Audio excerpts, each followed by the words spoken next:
All right, so as I said, our text is this morning is two texts. One of them is from Genesis 1 to 3, which I presume everyone has read before, and I'm not going to read it all here, although I'll put it up on the screen and we'll compare it and contrast it with the text that we are looking at this morning, at least in the light of the course, which is Ovid's Metamorphoses. And the reason we're doing that is because I wanted at this point in the semester to draw clear distinctions, despite similarities, clear distinctions between a biblical account of things and what we see in the Greek literature and the Roman literature. And there's striking similarities. I was saying before I turned the camera on here and before some of you walked in, we get the account of a creation at the beginning of sorts. It's called a creation account in some renderings. I dispute that, by the way, but we'll come to that in a minute. But the creation of the world and then the creation of humanity, and then what I described earlier as the account of history and their understanding of there's sort of a fall, and that is presaged and to some extent instigated by the fall within the gods. So in the Golden Age, Saturn is reigning, and Jupiter, his son, rebels against him and throws Saturn down into the underworld, imprisons him, and that begins a destruction of the order and the justice in the universe. So that there's a downturn from the Golden Age to the Silver Age to the Bronze Age, and then the giants rebel so the Titans rebel against the Olympian gods. But all of that takes place before the text that we've looked at. If you wanted to find the Greek correspondent to Ovid's account, you'd look at Hesiod's Theogony. He gives a Greek account of more or less the same sort of thing. But by the time we come to our text in Homer, the Olympian gods have defeated the earth gods, and the Olympian gods reign. And the giants are now chained and imprisoned in the underworld. And yet humanity is also fallen for a variety of reasons. There are different accounts of this. One of them is the most popular one, the one that endures, is because Prometheus, who's one of the Titans, gave fire to humanity. And that allowed mankind to forge weapons and brought about wars, etc. And that for that he was punished and chained to a rock, and his liver was eaten out every day, and it grew back, and same thing happening the next day, a vulture eating it, and so forth. But mankind became evil, and for that reason Jupiter tries to destroy mankind through a flood. In fact, he does. He wholly destroys. So there's a flood account as well. So there are very interesting similarities between the Genesis account of the world and what we see here in Ovid.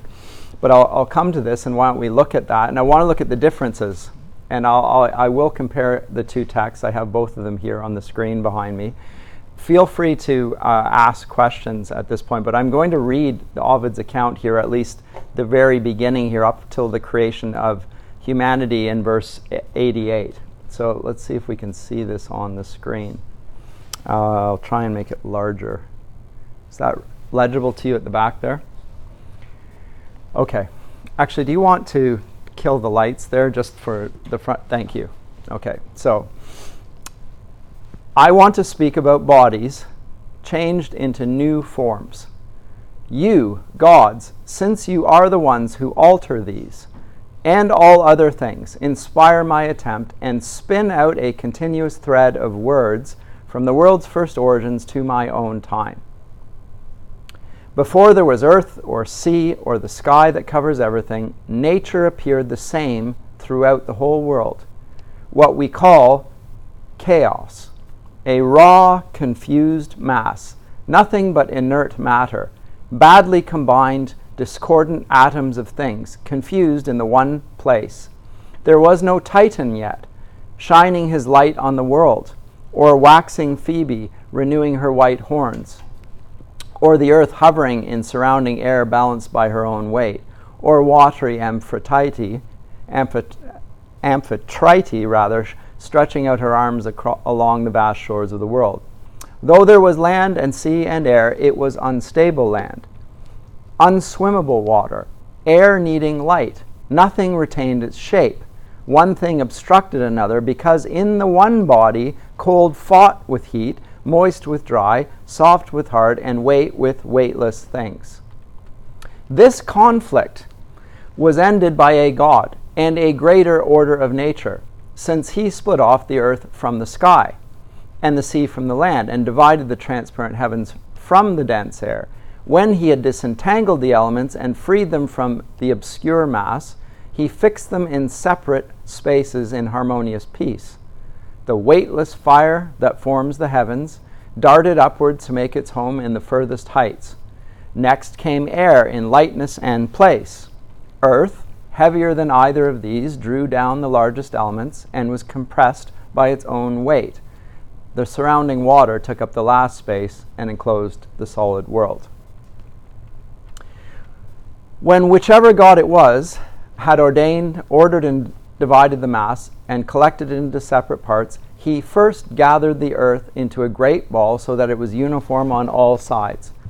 Then he ordered the seas to spread and rise in waves in the flowing winds and pour around the coasts of the encircled land. He added springs and standing pools and lakes, etc., etc. I'll read that. The equatorial zone is too hot to be habitable. The two poles are covered by deep snow. He placed two regions between them and gave them a temperate climate, mixing heat and cold. So now we have the differentiation, the separation of elements, and we get those differentiations. And then the four winds, likewise. And he names the four winds, names that are used in poetic discourse. The Eurus, the Aurora, the Zephyrus, and the Boreas. The Boreas, what we use to this day, the boreal reference to the north winds, right? I'll skip over all these and come to the creation of humankind. He, whoever the God was, some God, doesn't name who it is, he had barely separated out everything within fixed limits when the constellations that had been hidden for a long time in dark fog began to blaze out throughout the whole sky. And so that no region might lack its own animate beings, the stars and the forms of gods occupied the floor of heaven. The sea gave a home to the shining fish, earth took the wild animals, and the light air flying things. And yet there was no animal capable of higher thought that could be ruler of all the rest. Then humankind was born.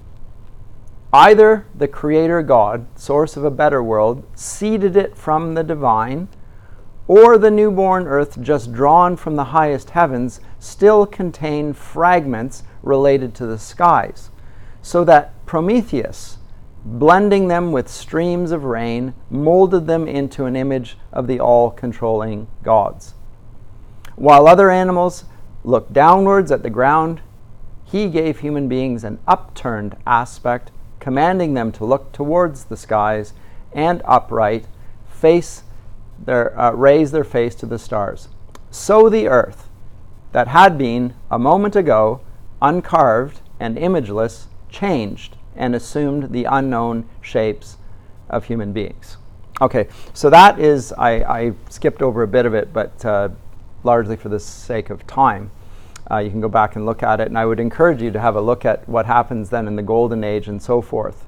And as I say, the fall from of Saturn, brought about by Jupiter, begins the injustice in the universe. So injustice begins at the level of the gods. And that is what brings about disharmony in the cosmos. But the disharmony is there, I want to suggest to you, from the very beginning, insofar as the basic element from which everything else springs is chaos. Chaos is the beginning. There is a pre-existing mass that was not differentiated, in which things that were later seen as opposites were together, and that mass is called chaos. Now, the reason why that's significant and different is when we come to the Genesis account. Let me see if I can find that here. This account is very similar. I'll just read a little bit up to the account of mankind, actually. But I'm going to be talking about Genesis 1, 2, and 3. I just won't read them all. Here's the Genesis account. In the beginning, God created the heavens and the earth. The earth was without form and void, and darkness was on the face of the deep, and the Spirit of God was hovering over the face of the waters. Then God said, "Let there be light." And there was light. And God saw the light, that it was good. And God divided the light from the darkness. God called the light day, and the darkness he called night. So the evening and the morning were the first day. Then God said, "Let there be a firmament in the midst of the waters, and let it divide the waters from the waters." Thus God made the firmament, and divided the waters which were under the firmament from the waters which were above the firmament, and it was so. And God called the firmament heaven. So the evening and the morning were the second day. Then God said, "Let the waters under the heavens be gathered together into one place, and let the dry land appear." And it was so. And God called the dry land earth, and the gathering together of the waters he called seas. And God saw that it was good.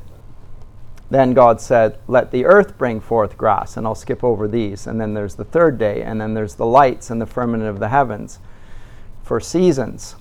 And there are two great lights. There's the sun, and then there is the moon. And he also, line 16, almost as a throwaway line, made the stars. Now in the account by Ovid, those stars are the images of the gods. Right? No suggestion of that here, but that's the fourth day.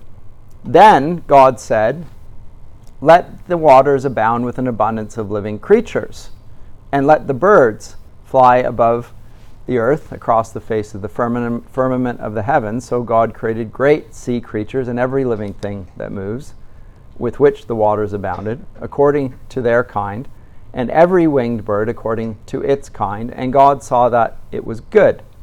And God blessed them, saying, "Be fruitful and multiply, and fill the waters and the seas, and let birds multiply on the earth." So the evening and the morning were the fifth day. Then God said, "Let the earth bring forth the living creatures according to its kind, cattle and creeping thing and beast of the earth, each according to its kind." And it was so. And God made the beast of the earth according to its kind, cattle according to its kind, and everything that creeps on the earth according to its kind. And God saw that it was good. Then God said, "Let us make man in our image, according to our likeness. Let them have dominion over the fish of the sea, over the birds of the air, and over the cattle, over all the earth, and over every creeping thing that creeps on the earth." So God created man in his own image. In the image of God he created him. Male and female he created them. Then God blessed them, and God said to them, "Be fruitful and multiply, fill the earth and subdue it, have dominion over the fish of the sea, over the birds of the air, and over every living thing that moves on the earth." And God said, "See, I have given you every herb that yields seed, which is on the face of all the earth, and every tree whose fruit yields seed. To you it shall be for food. Also to every beast of the earth, to every bird of the air, and to everything that creeps on the earth, in which there is life, I have given every green herb for food." And it was so. Then God saw everything that he'd made, and indeed it was very good. So the evening and the morning were the sixth day. Now the seventh day takes place in Genesis 2, but I'll skip over that for the sake of brevity again. A lot more could be said about that. So what do we see between the two accounts? Let me turn to you. You've just had this thrown at you, but did you see things that were similar, and what were they in the two accounts? There's some obvious similarities, but let's just point them out so that we all are aware of them. They're easier to spot, by the way, than the differences. Much easier to spot. And they strike people, actually, that how similar those accounts are. At least I think. Sure. Well, there's one creator. There's one creator. Right. So in Ovid's account, although he's a little bit... So, by the way, Ovid's Metamorphoses, I should have said this. Ovid is a contemporary of Virgil. He is writing an epic in the Metamorphoses, by the way. So it's a compendium of what we would call myths. Now, if you go to Ovid's Metamorphoses, which were vastly influential in the Middle Ages, there are all sorts of myths that were extremely popular and to this day are used by other authors, influential and really good reading. But Ovid was not the official poet of the empire, in part because, I guess this is probably important, Ovid was an immoral man and wrote a book on erotic love, and he also seduced the emperor's niece, or was it her daughter? I think it might have been his daughter even, which is not really a good idea. And so Caesar Augustus did not want, he banished him and did not approve of this version, this epic, in part because it suggests constant change. But what did you say there again? There's a creator, yeah. So I mentioned that it's an epic because he says, you gods, since you are the ones who alter these, inspire my attempt. This is an invocation of a muse again. Right, so he begins again with the features of the epic. He invokes the muse, but then he says, before there was earth or sea or the sky, nature appeared throughout the world. So there's a pre-existing thing. There's a pre-existing material which is called, and he says we call it chaos. It's a raw, confused mass. So before all things, there is already an existing entity called chaos. Compare and contrast with the Genesis account. In the beginning, God created the heavens and the earth. There's no suggestion of a pre-existing chaos. In line 2, we're told that the earth was without form and void. Some say that there's a suggestion of chaos there. But that follows after God has spoken them into being. In the beginning, God created those things. So there's nothing before that. Whereas in this account, chaos is already there. This is not a small point. In the beginning. Because the word in Greek, now this is in the Genesis account, it's in Hebrew, but in, this is how I tear things down, so I'm not going to go over there. In the Greek, the word for beginning is anarche, A-R-C-H-E. That's the word for in the beginning in Greek. A ruler, on the other hand, in Greek is an archon.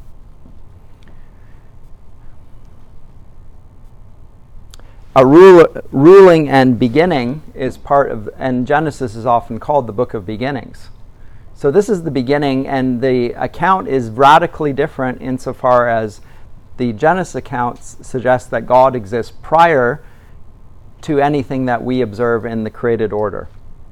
Whereas in the Ovid's account, and likewise in Hesiod's account, chaos pre-exists the gods. So in other words, the gods do not have control over the chaos, not ultimate control. They don't bring it into being. They just work with it.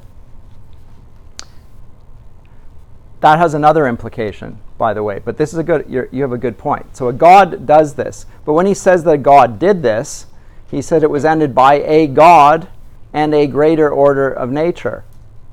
It's a God. He's not very specific about who it was even. But that conflict, which was in the chaos inherent in the universe, was ended and things were separated. Yes? I don't know if it can be a stretch, but could it be that the order of nature, if the greater order of nature is actually what he understands as God? It could be. Because yeah, absolutely. You can't explain him. No, he's hedging his bets. Is it God or is it a greater order of nature? Well, something. It's a power greater than chaos, and because it had to be, because it then brought these discordant elements apart. So it was a greater power. Something happened. It's like the Big Bang, right? It happened then. And it had to be a greater power because it had, so a God or a greater order of nature which was necessary to bring about that, then that happened. But that there's no suggestion that the chaos was a result of the work of a God. It already existed. Now, the reason that matters is in the ancient world, they assume that the fundamental character of everything around us is chaotic.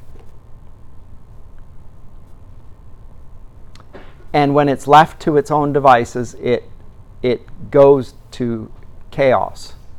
And so therefore it's necessary for us to control and prevent chaos from happening. I've heard Dr. Jordan Peterson talk about this and the importance of chaos and creation accounts and comparing the Genesis account to this, but I think he's missing a point on this. Chaos is not the intrinsic feature of the universe, or what we could call entropy, which is the natural dissolution of life. So I, in being born, am maybe growing up to a certain point and maturing, and after that point I am suffering from entropy, natural decay. It's called aging. So that everyone who is born will also die. That's a result in Genesis of what the Bible calls the fall. It's not inherent in the created order, whereas in Ovid's account, it is a part of it. It's just a natural feature of it. It's chaotic. Entropy happens. Change happens. In fact, that's the feature of Ovid's Metamorphoses, his emphasis on change. The whole thing, by the way, is accounts of gods seducing nymphs or so forth, and the nymphs transforming into various things, usually a tree or something like that. So one of the gods comes along, rapes a nymph. The nymph, either after the rape or to avoid the rape, turns into a tree, and then the god loves the tree, and that becomes sacred to the god and so forth. So there's all these constant changes going, and the change never stops. So it's one change after the next, without order, without purpose. It's just change. Yes? It seems also that Ovid, when he's explaining why anything exists at all, he's more so explaining that being has a type of existence. Yes. But he doesn't give an account of why it exists at all. No. Whereas Genesis is making that claim. It is, and so we'll come to that. So, but you noted the similarity, a god, and I immediately said, but it's different. But you're right, there's a higher power, but note that we immediately then said the higher power is equivalent to a greater order of nature. So in other words, it's part of the created order again. So it's not what a Christian account of God would be, which is a being who is outside of the created order, omnipotent, omniscient, right? Right? So it's very different in that sense. What else did you note was similar, though, between the two accounts? Sorry, I'm putting you on the spot this morning.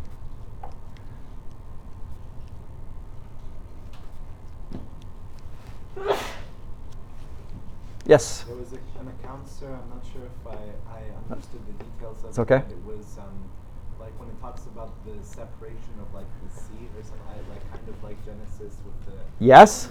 above and below. Yes. So he talks about the separation of.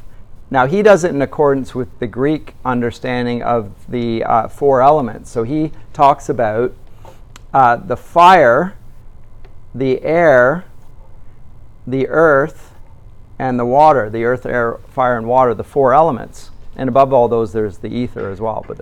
But those four elements, out of which everything is formed. That's their understanding of chemistry and also physics and biology. Everything comes from those four elements. So people are also formed of the four elements. And they are separated. Before that, they were sort of stuck together. And they weren't the same, but they couldn't separate themselves, and the God who now divides things separates them. So there's the similarity there. Yes, there's a separation going on. So a differentiation. Good point. Although it all happens at once here. There's no, like, the first day, the second day, the third day, right? So those are not there. And then there are 5 zones to the earth and the sea and so forth. So he talks about the specific nature of how things are different in the Arctic and the Antarctic, which is interesting. You would never have known that the Romans knew anything about the Antarctic. How did they know about the Antarctic? Or the Arctic, for that matter?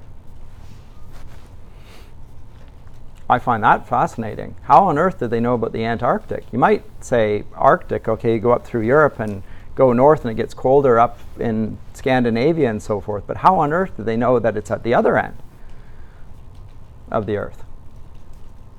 Very interesting. Suggests perhaps some sea voyages had been undertaken, knowledge of which was brought back about the South Pole and so forth. There are studies that suggest this, by the way, that the world had once been explored in an ancient civilization and so forth. But I'll leave that aside for now. So that's interesting. So it all happens at once and there's not orderly with the days. What else is similar to help you?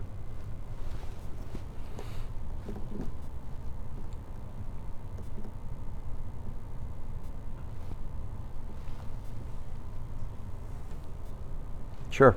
There needed to be some sort of hierarchy between all animals, and so Yep. humankind was posited. Yep. Yep. And what was the difference between the two? Well, one had to have higher thought. And so No animal capable of higher thought that could be ruler of all the rest. So that's the distinction. Okay? Humankind was born to be ruler on earth. So that seems similar as well. In Genesis it says that God speaks to Adam and Eve and says that they are to be fruitful and multiply and subdue the earth, bring it under their dominion. So an apparent similarity there. Or there is a similarity there.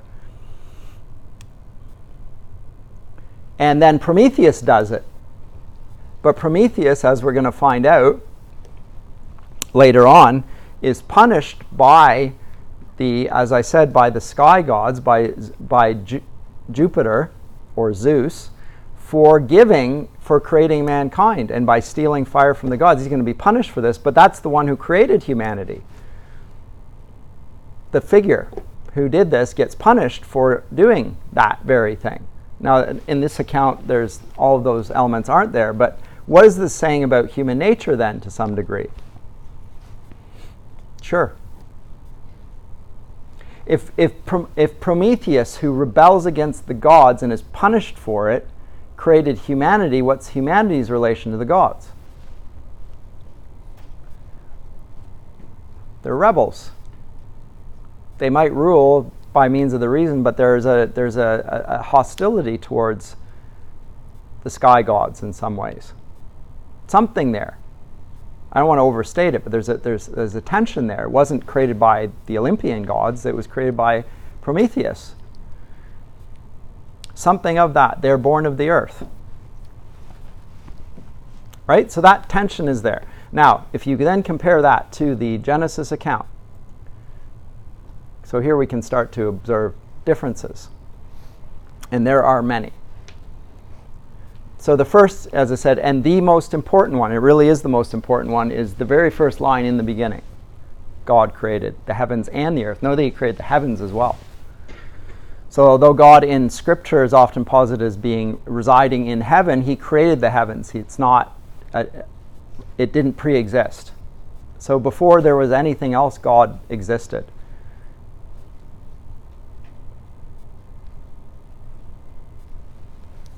And created all things, including the heavens and the earth. And then it describes the nature of that. Here's the earth, and then it will talk about the heavens in the second day, called the firmament heaven. So the first is just a summary statement, and then in the verses that follow, it talks about the creation of those two things, the heavens and the earth. But the heavens and the earth, by the way, includes everything within it. So it's just an all-inclusive statement. But there's a difference between the heaven and the earth, and that differentiation is important. Another aspect of things which is really interesting here. The Spirit of God is hovering over the face of the waters. Mysterious phrase.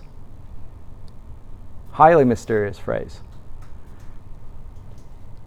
Suggests that God and the Spirit of God might not be exactly the same.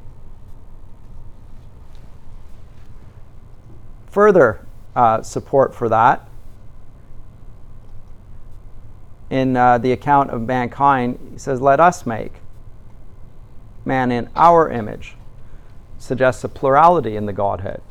So there's a God referring to himself, and at the same time, there's a suggestion of more than one person involved in the Godhead. So here it's not, Christian theology is that there's only one God and three persons. And it's not fully articulated here in any way, but there's an inkling of that. Even there, as I say, in the Spirit of God. But that's not the thing that I want to draw your attention to. It's in the account of the days that follow. God says something really important at every point. Oh, before I said that, I just said another important point. How does he create in Genesis? How does it happen? He spoke. It's not there in the Metamorphoses. Whereas in Genesis, it's the feature of the whole account. He speaks. When he speaks, it happens. Furthermore, when he speaks, there's a differentiation that goes on. A binary differentiation, I will submit to you. Twofold. Light, darkness. One he calls day, the other calls night. Water, lands. All sorts of binary differentiations that will go all the way down to the creation of mankind, and then he will talk about male and female. So that sort of differentiation. Now, when he does this in a sequence of days, he also does something important. Other than simply saying and speaking these things into being, he calls them good, which is really interesting. No such account in Ovid, that there's a goodness to the created order. In the Ovid's account, there's a sort of a power to God to separate things that are discordant and at war. I'm going to say, so this is the fundamental nature of chaos. There's a war going on. The parties are separated by the God, by force, more or less. And the result of that is the separation, but there's no sense that the separation is a good thing. It just is. Whereas here, it's called good. The separation, the differentiation, the order. The ordering that is going on is a good thing. Now, this is important because it suggests, and we're having an election in Canada today, that order is a good thing. It's not a bad thing, at least not intrinsically bad. It's in fact good, furthermore. And so in Romans 13 it says that we ought to obey those in authority because they bear the sword not in vain. So we are to pray for those who are in authority and to recognize their natural authority, and it's a good thing. God has ordained it so. He's created rulers. So that is an important point because it suggests that there's a lawfulness to the rule of those who are in positions of authority, however much they might contradict that. That's the basic principle. Whereas here in Ovid's account, there's a sense of a separation and for sure, and it's a power for sure, but is it a just power? Is it a good power, or is it just power? I think the answer to my question is obvious. There's no suggestion of goodness. It just is so in Ovid's account. He's not saying it's bad either. It's just indifferent. There's no moral judgment being made at all, actually. So that's significant. Change happens in Ovid's account. Change happens, and change is just the way things are. Hakuna Matata. It's a problem-free philosophy, right?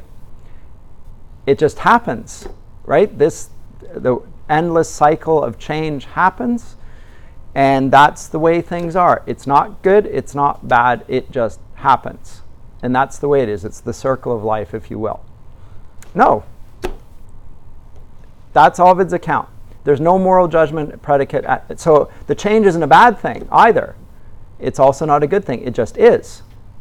So those are significant things. The other thing that we can derive from that observation about the fact that God calls them good is that goodness matters to God.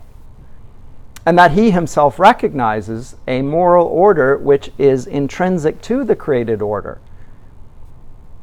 So when he calls the separation of the water from the lands, or the sky from the heavens from the earth, and he calls those things good, the separation and the distinction, the binary distinction, is a good thing.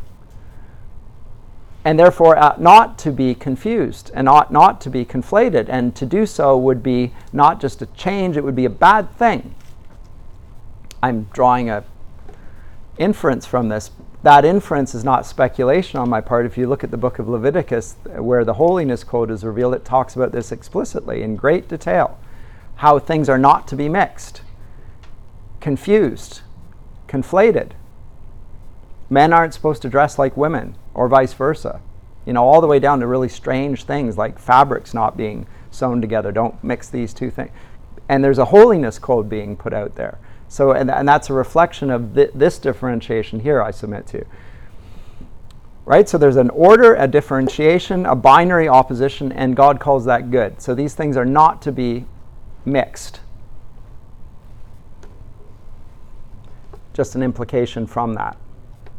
So he calls it good. Therefore, God himself acknowledges the categories of good and evil, as I say, by implication. And also, it's characteristic of God himself to love the good. God is good in his character. That we get from the text. It doesn't describe God as a good character, but he calls things good. And he creates them. So the things are good, and he who made them is also good. Now, we get no such discussion in Ovid's account at all, that the gods are good. They just simply are, and they have power. And moral considerations are not their considerations, which fits with everything that you've heard thus far in Homer and also in Virgil. The gods are not good in their nature. They just have power.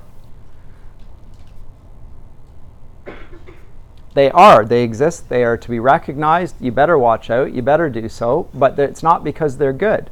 It's because they are more powerful, therefore they deserve our worship. And not only do they deserve it, they seem to need it.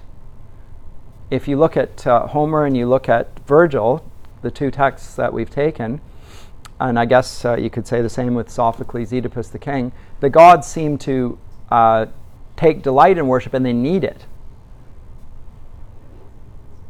And that's because they're not themselves the source of goodness. They are involved in some sense in human life, and to some degree envious of what people are doing. They're intensely interested and wanting to be involved in that sense. Okay, so everything was created, and as you said, the thing that distinguished the creation of the human beings is that there was no animal capable of higher thought. So the capacity for reasoning is what the ancient account will be that distinguishes mankind from the animals, the capacity for reasoning. Higher thought, they call it. Here, I'm inferring that it's reasoning power. The Christian account, or the biblical account, doesn't disagree with that, but it adds something more to it than that. Human nature. Far more. So let me zero in on this.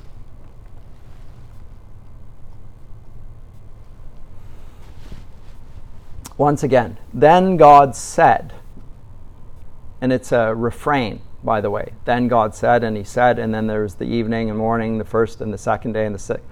Right? So this, it has a poetic quality, and it is a poem. And it's encapsulating very rich theological and philosophical and metaphysical points. Very rich, I would say. God said, let us make man in our image, according to our likeness. let them have dominion over the fish of the sea, over the birds of the air, and over the cattle, over all the earth, and over every creeping thing that creeps on the earth. And then the reflection on that. So God created man in his own image. In the image of God he created him. Male and female he created them. Now, the reference to man here and him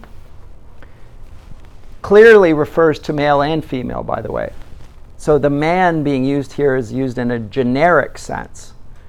Man is a kind of creature just like the animals were. There's a kind, and it's a distinct kind. The male and female are called man. So don't say that when you read that, don't confuse man, the generic being, with the male of the species. That's the distinction's clearly there. Right? And furthermore, it is explicitly stated, actually, and that's also interesting. It's not mankind collectively, as if there were no importance to male and female. For the first time, the male and female actually are emphasized, even though birds and other creeping animals have males and females, it's only mentioned here. And it seems to be a reflection of the Godhead in some way. In some way.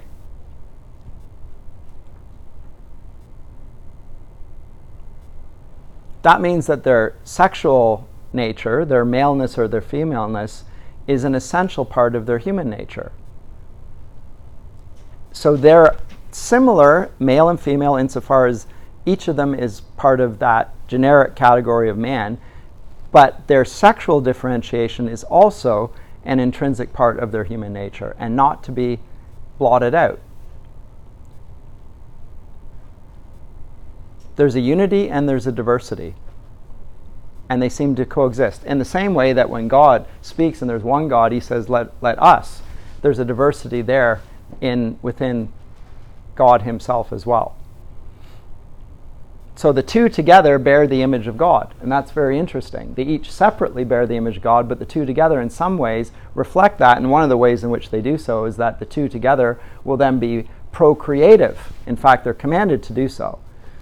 And God himself is a creator, and they're going to demonstrate their capacity for creation by procreation. But that is not just a biological thing. It would be for the other creatures. In some ways, this really funny phrase, the image of God, is reflected there. So God created man in his own image. In imago Dei is how it's often put in Latin. Now that does not comport with the account of the creation of humankind in Ovid. There was no animal, it says, capable of higher thought that could be ruler of all the rest. Then humankind was born. And again, Ovid is hedging his bets. He has no idea how this happened. Either the creator God, source of a better world. Now he's the source of a better world. Chaos was the way it was, but then the creator makes it something better. Either that God, the one I mentioned at the beginning, I didn't know who that was, or the newborn earth, just drawn from the highest heavens, still contained fragments related to the skies, so that Prometheus, blending them with streams of rain, molded them into an image of the all-controlling gods. So where would this be? It was seeded from the divine. In other words, human beings have divinity within them in Ovid's account. So there's a spark of the divinity within human nature. According to Ovid, it's possible. Now, if that's possible, by the way, then a ruler on earth, like an emperor or a king or a pharaoh, can declare himself a god without contradiction. And no problem, per se, because there's a spark of the divinity within each person. There's something divine. And the ruler of people is the representation of that.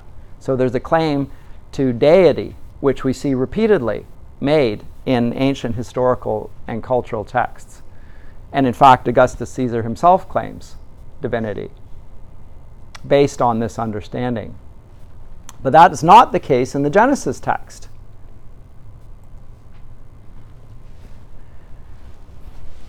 They bear the image of God. That's clear.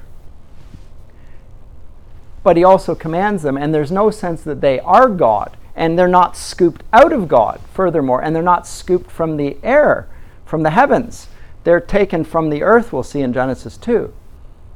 And they're formed from that, and God breathes the nephesh into them. But the nephesh there is nothing special. The animals are also given the nephesh, by the way. So there's no divine spirit in humanity per se that would allow us to claim divinity. This is totally different. The two accounts are totally different on this point, and this is really, really important. Politically, historically, and otherwise.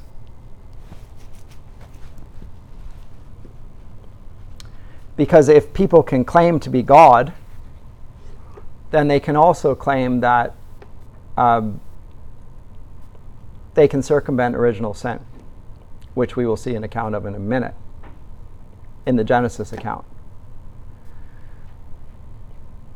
Furthermore, by the way, just skipping ahead to that because I'm not going to look at Genesis 3 per se, when mankind does commit that original sin,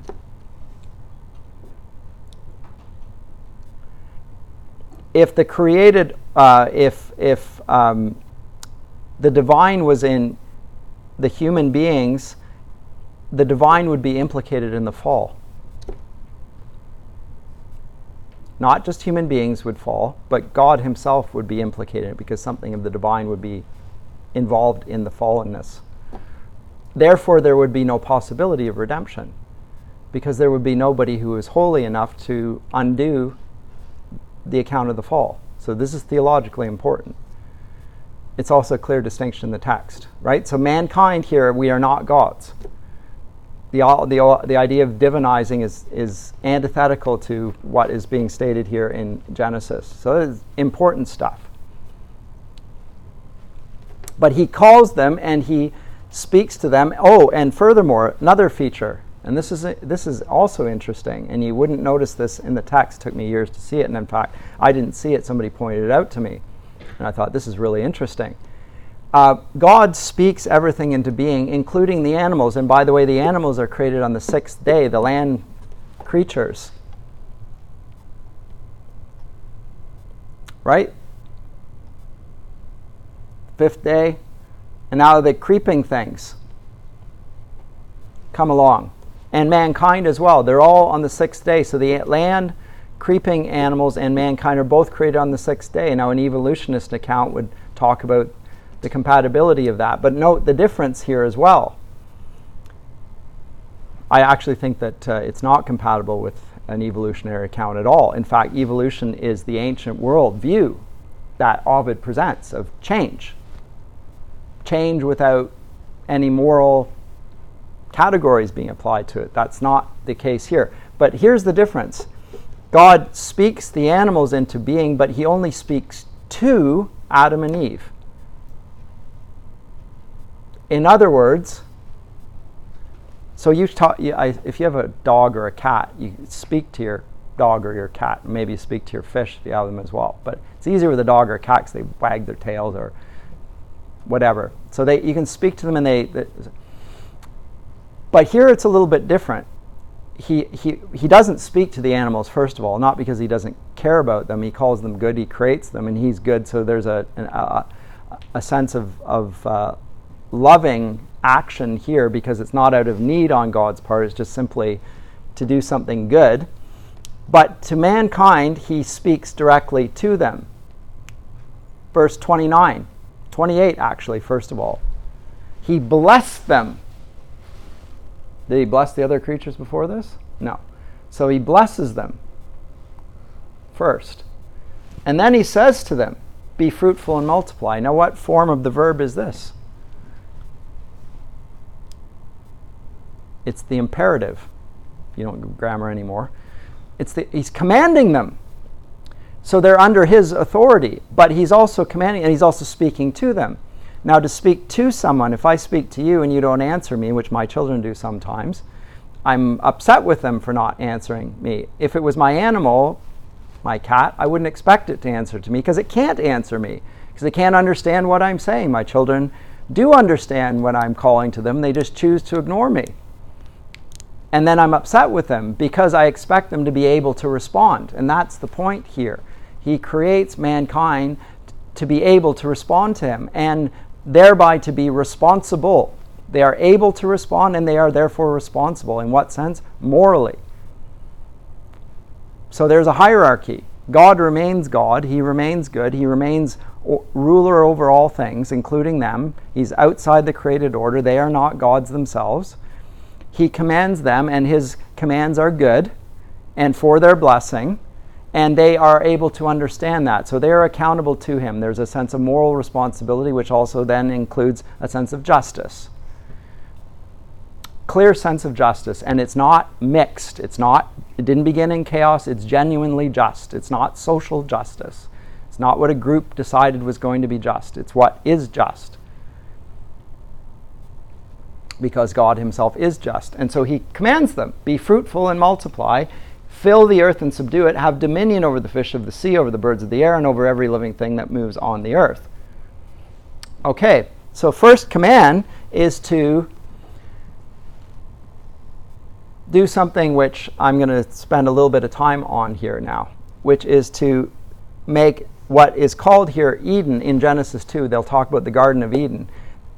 They are going to make the whole earth into an Eden, because at the present it's not that way. There's a little place that exists in the world where Adam and Eve are, and it's called the Garden of Eden.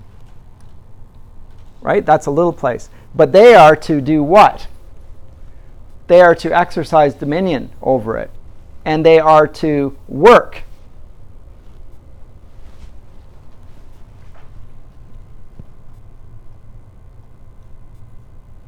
Fill the earth and subdue it, have dominion. They're to get busy. Work is a command that they do, and it's also a good thing. They're to work and they're to be fruitful and to multiply. Working then is not a contradiction of human nature, whereas in the Ovid's account, which I didn't get to here, work is presented as a punishment. It's a punishment. It's not intrinsic to human nature and there's nothing good in it, whereas the Genesis account suggests the opposite. It serves a purpose and in itself is not evil. In fact, it's good. It's good to be working productively. Come Genesis 3, after the fall, we're told that the work will be frustrating with thorns and thistles. Okay, but that's a consequence of the fall. That doesn't make the work intrinsically evil. It means that it's now fallen. It's not as satisfying as it once was. It's marked by the signs of the fall. But working itself is a good thing. God himself works. And he rests on the seventh day, by the way, which is interesting, which will then mark the human cycle of laboring as well. It's the sixth day creation, and the seventh day there's a rest. So there's 7 days. And these are significant.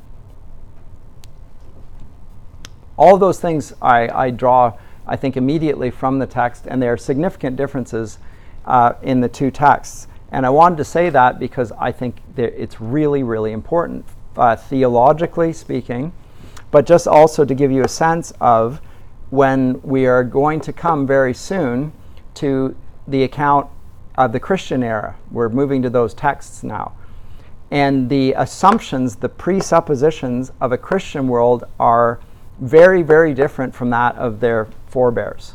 So we looked at the Greeks, we looked at the Romans, we could have looked at the Babylonians as well, accounts, because Ovid is probably basing them on Babylonian myths as well, and you get the same sorts of things in Egypt as well, very similar accounts of chaos and so forth. But the biblical account is very different, and it's transformative. It changes things. It suggests that justice is genuinely justice. It's not just the rule of the powerful. It can be just the rule of the powerful, but that's what we call injustice. Although there's something intrinsic to order which is good and better than chaos. By the way, Ovid's account also justifies the fears of the pharaohs and the the Nebuchadnezzars of the world, that although he's in power, he's about to go down because change happens. He can't hold on to his power. And he has to do it at all costs. And he will do all things necessary to make it so, including slaughter innocent life. Right? We see it right there in Exodus with the account of the Israelites in Egypt. We also get it at the beginning of the gospel accounts. He's threatened by this prophecy of a child who will be the king. How will I deal with it? I will wipe them out, every firstborn. Speaking directly back to this, be fruitful and multiply. Let me say something further about this. Now, this is a little bit more speculative, and I'm going to base it on a contemporary theological writer by the name of G.K. Beale. And he's talking about something here in the Genesis text, which I'm going to depart from the text here in Ovid a bit and talk more about Genesis 1 and 2 in particular. And what he says here, and I think it's really profound, but you can tell me whether you can turn the light on now, because I'm not going to refer to the Genesis text, and then I can read a little bit better. Thank you. Oh, thank you. He says that there is a sense of longing in the biblical text, and the longing that we feel, and this is what later writers will say, and J.R.R. Tolkien being one of them, and C.S. Lewis, for that matter, who I'm teaching next semester, talks about this longing in the human heart for something that is actually God. There's a God-shaped hole in our hearts that's longing for God as a result of something that happens in Genesis 1, actually in Genesis 3, which is that they're exiled from Eden. Adam and Eve are booted out of paradise, right? They're thrown out.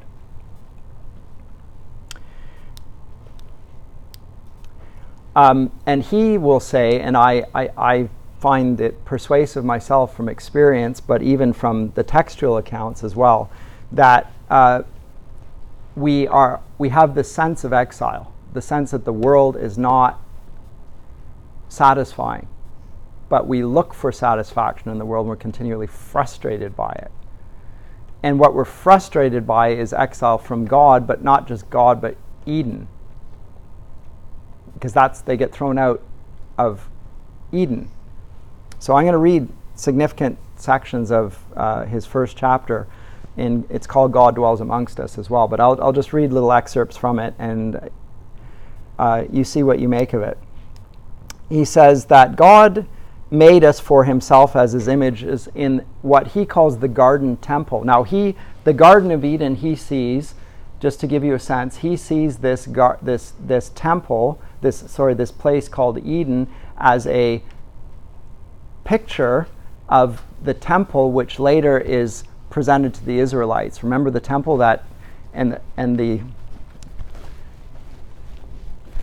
so if you think about it as concentric circles, there's Eden in the middle in a little circle. Around it there is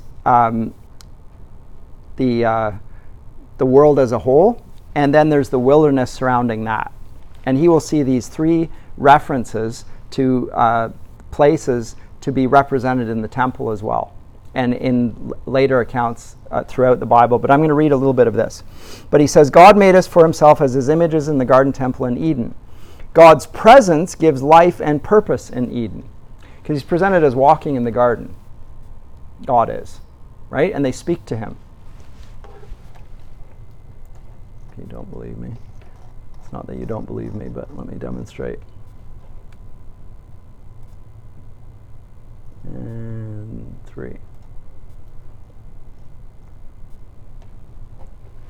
They heard the sound of the Lord God walking in the garden in the cool of the day. That account of God walking himself, communing with them, which is a daily, habitual thing. That sense of walking in the garden being a place where, as I say, if you take it as a temple, where the priest is also wanted to be. Anyway, he says, God's presence gives life and purpose in Eden, so that we should not wonder that, quote, and this is quoting St. Augustine, our hearts are restless until they find their rest in him. Now, this temple, he says, is the source of satisfaction for our longings for life and purpose. It's presented as a sanctuary. So that Genesis 3 verse 8, which I just referred to here, suggests that God is present in the garden, which is like a temple. Now I'm going to draw out the correspondences with the temple in a second, by the way, in Genesis 2. But in Leviticus 26, verse 12, you can just write it in your notes and look it up yourself. The Lord promises that he will walk among the Israelites and be their gods. But that phrase, he will walk in their presence. In Deuteronomy 23, similarly, the Lord commands the Israelites to keep their camp holy because he walks. Again, that phrase walks. He walks in the midst of their camp. Deuteronomy 23, verse 14. And when David plans to build a temple in 2 Samuel, verse 7, the Lord reminds him, and I quote, "I have been walking about in a tent," the tabernacle, for my dwelling. 2 Samuel 7.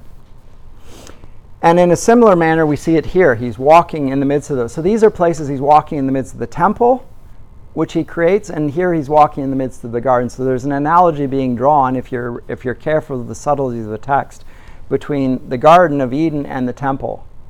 Now, if you know anything about the temple of God, it has three parts. There's the Holy of Holies, where only the high priest may enter, and only once a year. There's the outer court. There's the inner court, and then there's the outer court. Isn't there four? Outer court, inner court, holy place, holy of holies. The Holy of Holies is in the midst of the holy place, yeah. But there's three parts, yeah. But the Holy of Holies is the tabernacle itself. Right? No? You think there are four places? No, maybe. Okay. But the place called the Holy of Holies is the place where the high priest enters once a year and performs the rites on Yom Kippur, the Day of Atonement, and so forth, right? And it's separate, right? And they're clearly distinguished.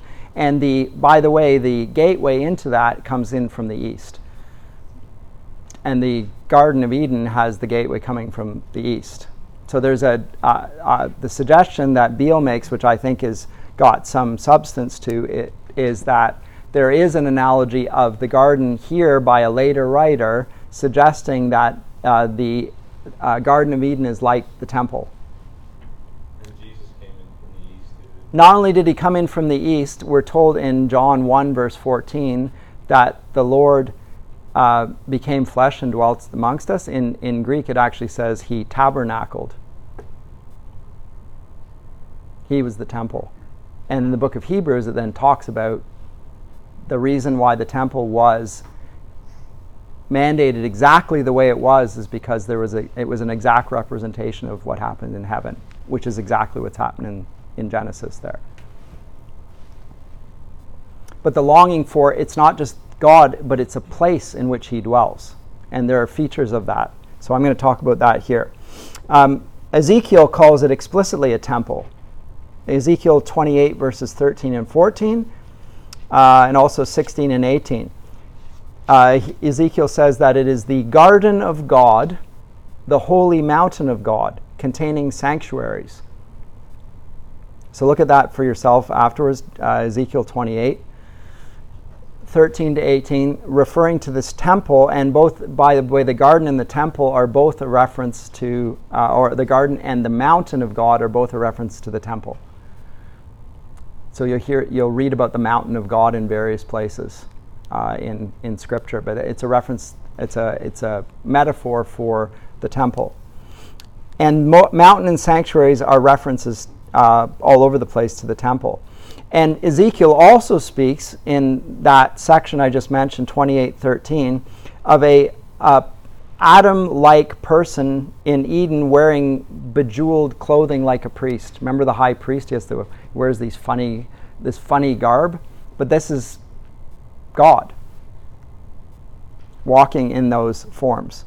But this, in the case of Ezekiel, this priest has sin unlike God. The priest has sin, and the sin profanes the sanctuaries and causes him to be cast out. Even the priest who wears the bejeweled clothing, who will be of the Aaronic line, the Levites, right? Even he, he's atoning for the sins of the people, but he himself needs atonement for. So the Garden of Eden is a temple with an Adam-like figure as a priest, right there in Ezekiel 28:18.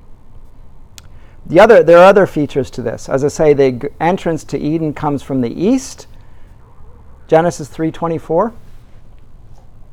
That's how you get into it. East of Eden.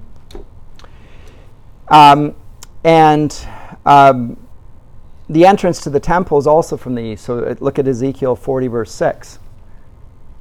And both Eden and the temple are characterized by two things: the holy presence of God and the wisdom that comes from being in his presence. So if you look at Psalm 1, talks about a tree there, by the way, and talking about wisdom, and talking about how it's planted by water, the stream of life, and so forth. This is again a reference to Eden and wisdom, and where one derives it, and it's from the presence, the holy presence of God. And the fear of the Lord is the beginning of wisdom. So God's presence in Eden here is associated with images of life and purpose. Now there's a purpose sense in there. Now the fall is a defiance of God's chosen purpose, and with that comes a terrible consequence, which is that people have no sense of purpose. Their life is meaningless. They think Hakuna Matata, right? It's just the circle of life. Things happen, and I may call them bad, but they're not really bad. That's just, I don't like it, but that doesn't mean that it really is bad. They come to accept injustice. That's the way the world is. And yet, I think my account as a Christian, I think everyone's account, if they're not lying to themselves, they're not satisfied with that account. Like when your pet dies, why are you sad? Pets die. They live, they die. Why are you upset? Your family, people will die. Injustice happens. Why do you feel a sense of injustice? Where's the injustice in it? It's just the way things happen. It's the way it is. But there is a strong sense of that longing for justice, which Plato talked about in the Republic. Remember, he says that everyone has this concept of justice and they appeal to it. And it's not just the right of the powerful. That's not what it is. It's a real thing. And there's a desire for that justice to be true and not contradicted by that thing that we call sin. Anyway, that's being presented here. So the imagery in Eden, this is Beale's argument, paints a compelling picture of the satisfaction of basic human desires in God's presence. So, for example, the desire for life is satisfied by the waters of the river of life. Remember, there are 4 waters. And by the way, in Ezekiel, we'll also talk about waters coming down from the temple, right out of the temple. And the waters that come down out of the temple go into the wilderness, and they bring fruitfulness even in the wilderness. And the water pours out of the waters here are streaming right from Eden, the Garden of Eden, and they go out and they fertilize the whole earth. So God himself and the Spirit of God, the presence of God, brings blessing in spite of the God defiance of the human beings. But so there's the river of life, and there's also the fruit of the tree of life.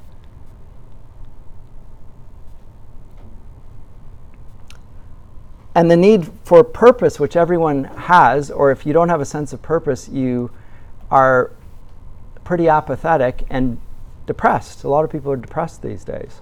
They don't have a sense of purpose. That's largely what depression is about. I don't have any sense of meaning in my life. I have to distract myself. I have to look at my cell phone all the time. I have to take some sort of drugs to dull the pain, to distract myself. But that sense of purpose is filled by Adam's priestly call to work and keep the garden. So Genesis 2 verse 15, if I can go back here. Can I do that? Yes, I can. The Lord God took man and put him in the Garden of Eden to tend and keep it, and he commanded the man. But he was put there to tend and keep the garden. That's his job. And he's got a purpose. It's a fruitful thing. He's going to be a gardener, just like God. Presented as a gardener in many of Jesus' parables in the New Testament. And what does a gardener do? He makes out of the natural world a culture. I want to conclude with this point because it's really important. The command to exercise dominion over the earth is not a violation of the natural world. As I say, we have an election going on. There's a Green Party that says that it's for the environment and so forth. The view of the environment and mankind's relation to the environment is only negative there. There's no right relation of mankind to the natural order. We're not to exercise dominion over it. When they hear dominion, they only hear domination, and they sense that there's a natural antipathy of mankind to the natural world. And all we do is wreck it. And that's all we can do. And so much so that the best thing we can do is perhaps not be fruitful and multiply, so that we don't pollute the earth with our carbon footprint. Right? So it's a direct violation of the first commandment, and there's a sense of purposelessness. If my very living is violating the natural order, maybe I should no longer live. And I certainly don't want to have offspring. My only purpose will be in fulfilling the justice, the fundamental injustice of the created order, which is by my simply existing. I have to extinguish myself and reduce the human imprint on the created order, but that's not the account here. There is of course the environment can be despoiled. There's no doubt about that, but there is a good use of the environment, and we can see it in human culture. So go to the garden metaphor. You can sow crops. You can make things that are good more good. They can make them better, more fruitful. Take an apple tree. When you marry it with another apple tree, you graft in one branch and another, you can create a better apple. It tastes better. Right? That's agriculture. It's not a violation of the earth to plow it or to sow crops. In fact, if you don't do that after the fall, the thorns and the thistles and the weeds overcome the fruitful things and make it uninhabitable, like a wasteland. Anyway, I just present those things to you because these are consequential distinctions in the Genesis text from that of the account that is there in Ovid, and we will trace those out as we look at later human cultures and cultural artifacts, the text that we'll look at. But that's it for today. Okay, so next time we're going to look at Dante, and I'll begin with, and I've given you this account from Virgil's 4th Eclogue, in which he talks about the return of a golden age and the reason why Virgil is such an important writer for even the Christian era. But we'll come to that next time, okay?